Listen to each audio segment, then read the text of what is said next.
We're talking to Garth Puller of Garth Puller Racing Stables for the Pink Drive meeting Friday the 31st as he holds on to his mushroom. Garth, let's talk about your runners. You've got a lot of runners on Friday, and the first one is in race 3, horse number 8, William of Orange, who's had 3 starts. William of Orange, a long sword, big, tall, lanky at the moment, a bit on the leg, but I think he's going to turn into a nice horse. I think the straight at Greyville will be a bit short for him, but I'm hoping that he can run a good race. Now, this is something that you're famous for doing, is giving the apprentices chances, and Design Low, you're sticking with him for the filly Echo. How's she doing? And surely the win's close. Echo doing very well, tiny, skinny, the only thin horse I've got in my stable. I've tried every kind of food. If I put anything special in, she just doesn't eat. So but she keeps well in herself. He gets on well with her, and the claim 4 will benefit her. She should be in the frame. Then let's go to the 5th race, when we're going to talk about True Trojan. True Trojan, I've taken over True Trojan myself, purely because he stayed sound. He's got all the stamina in the world, and I believe ability comes back. You don't lose your ability. He lost his form, he pulled a ligament and he lost his form, but I think he just needs to gain confidence. He's distance suited, he doesn't draw well, but I think he'll run on nicely at the finish. The 7th race is a middle stakes for fillies and mares, runs at 7:10.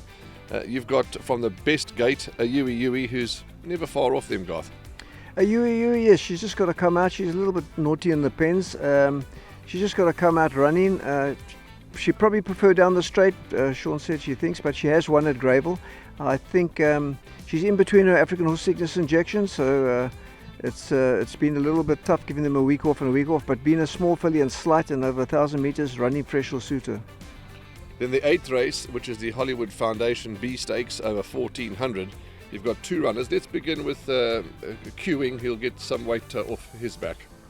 Queuing doesn't know how to run a bad race. He's an 8-time winner. He's an old horse, but he keeps ever fresh, and I'm hoping for a nice run from him. And then you've got Essential. That's going to be having its first run for your yard, rested 19 weeks. Those last 2 runs, obviously they weren't with you, but how's this mare doing? Essential comes from Port Elizabeth. She refused to parade, and they took a certificate away, and I had to reschool her and try and find out why she refused to parade. She's a long back, slightly hollow backed filly. She's got a lovely action. I've taken her there. She paraded fine.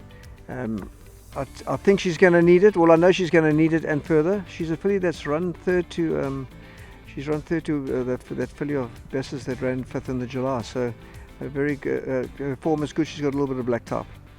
Izzy Bulo is number 9 in the 9th race, your last runner, 53 on the back, and a horse that needs to settle maybe. Yeah, Izzy Bulo has been a bit tough. That's why I'm running over 1,200. I think that's on the short side for her. Although they did a blood on her and it suggested that she should sprint, but her mother won 5 races over 1,800. So I'm looking, she's won over 14. I'm looking probably the 14 is the way to go. But then in the 14 and the mile, she's got to learn to settle, and she's just tugging too hard and then compounding in the straight. Lovely action. She's got ability.